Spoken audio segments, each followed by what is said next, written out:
കരുവന്നൂർ കേസിൽ local committee അംഗം PR അരവിന്ദാക്ഷന് ജാമ്യം ലഭിച്ചതോടെ എൻഫോഴ്സ്മെന്റ് ഡയറക്ടറേറ്റിനെതിരെയുള്ള പ്രചാരണം ശക്തമാക്കാൻ ഒരുങ്ങി CPIM. നാളെ മുതൽ ആരംഭിക്കുന്ന ഏരിയ സമ്മേളനങ്ങളുടെ ഭാഗമായി മുതിർന്ന നേതാക്കളെ പങ്കെടുപ്പിച്ച് രാഷ്ട്രീയ വിശദീകരണം നടത്താനാണ് തീരുമാനം. നിക്ഷേപകരുടെ ഭാഗത്തു നിന്നുള്ള പരാതികൾ പൂർണ്ണമായും പരിഹരിക്കാനായില്ലെങ്കിലും സർക്കാർ സ്വീകരിച്ച നടപടി ഉയർത്തിക്കാട്ടിയും പാർട്ടി പ്രചാരണം നടത്തും. കരുവന്നൂർ ബാങ്ക് തട്ടിപ്പ് കേസിൽ ED അറസ്റ്റ് ചെയ്ത ഏക CPIM നേതാവാണ് അത്താണി ലോക്കൽ കമ്മിറ്റി അംഗവും വടക്കാഞ്ചേരി മുനിസിപ്പൽ കൌൺസിലറുമായ PR അരവിന്ദാക്ഷൻ. അറസ്റ്റിലായി 1 വർഷത്തിന് ശേഷമാണ് 15ാം പ്രതിയായ അരവിന്ദാക്ഷന് കഴിഞ്ഞ ദിവസം ജാമ്യം അനുവദിച്ചത്.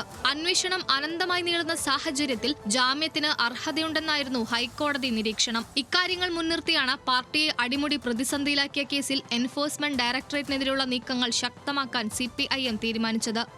പാർട്ടിയെ സംബന്ധിച്ച് പാർട്ടിയെ അവഹേളിക്കലാണല്ലോ ഇവർ ഉദ്ദേശിച്ച കാര്യം, ED ഉദ്ദേശിച്ച കാര്യം.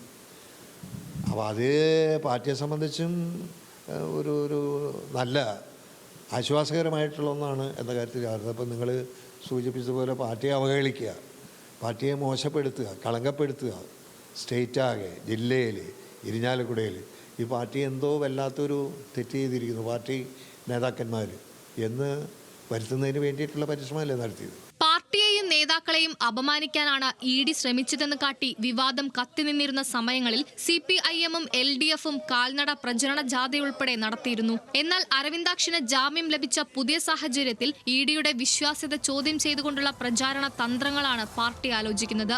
നാളെ ആരംഭിക്കുന്ന ഏരിയ സമ്മേളനം മുതൽ സംസ്ഥാന സമ്മേളനം വരെ ഇതിനുള്ള രാഷ്ട്രീയ വേദിയാക്കും. 17 ഏരിയ സമ്മേളനങ്ങളും ജില്ലാ സമ്മേളനവും പൂർത്തിയാകുമ്പോൾ തൃശൂരിൽ ഉടനീളം വിഷയത്തിൽ പ്രചാരണം നടത്താനാകുമെന്നാണ് കണക്കുകൂട്ടൽ. CPM-നെ ദ്രോഹിക്കുക എന്നുള്ളത് അവരുടെ അതിൻ്റെയാണ്, ഹരാസ് ചെയ്യുക എന്നുള്ളത്. കള്ളക്കേസ് കൊടുക്കാൻ പറ്റുമോ? ഇപ്പോൾ ഞങ്ങൾ ജില്ലാ നേതാക്കന്മാരോ, ഇപ്പോൾ ഞാനോ മൊയ്തീനോ കണ്ണനോ അല്ലെങ്കിൽ അതുപോലെ ആരാന്ന് വെച്ചാൽ അവർ ഇപ്പോൾ ബിജുവിനെ ഇവർ വിളിച്ചു വരുത്തി, PK ബിജു, മുൻ MP, പാർട്ടിയുടെ സ്റ്റേറ്റ് സെക്രട്ടേറിയറ്റ് മെമ്പറാണ്. ഇപ്പോൾ എന്താണ് അവർ ഇതൊക്കെ അവർക്ക് വലിയ തിരിച്ചടിയല്ലേ ഉണ്ടായത്.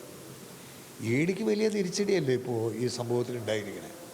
ഈ കരുവന്നൂർ കേസുമായി ബന്ധപ്പെട്ട് അരവിന്ദാക്ഷൻ്റെ കാര്യം ഇപ്പോൾ നിങ്ങൾ തന്നെ പറഞ്ഞ പോലെ കുറ്റം ചെയ്തു എന്ന് സ്ഥാപിക്കാൻ ഒരടിസ്ഥാനവും ഇല്ല. കരുവന്നൂർ ബാങ്കിലെ നിക്ഷേപകർ ഉയർത്തിയ പരാതികൾ പൂർണ്ണമായി പരിഹരിച്ചിട്ടില്ലെങ്കിലും തട്ടിപ്പുമായി ബന്ധപ്പെട്ട് സർക്കാർ സ്വീകരിച്ച നടപടികളിലൂടെ സഹകാരികളുടെ വിശ്വാസം വീണ്ടെടുക്കാനായെന്നാണ് വിലയിരുത്തൽ. നിക്ഷേപകരുടെ പണം ഘട്ടം ഘട്ടമായി മടക്കി നൽകാൻ സാധിക്കുന്നതും ക്രമക്കേടിൽ പങ്കുണ്ടെന്ന് കണ്ടെത്തിയ സഹകരണ വകുപ്പ് ജീവനക്കാർക്കെതിരെ നടപടി സ്വീകരിച്ചതും ഉയർത്തിക്കാട്ടിയുള്ള വിശദീകരണങ്ങളും കേസിൽ ഗുണം ചെയ്യുമെന്ന് CPIM നേതൃത്വം കരുതുന്നു. ന്യൂസ് മലയാളം, തൃശൂർ.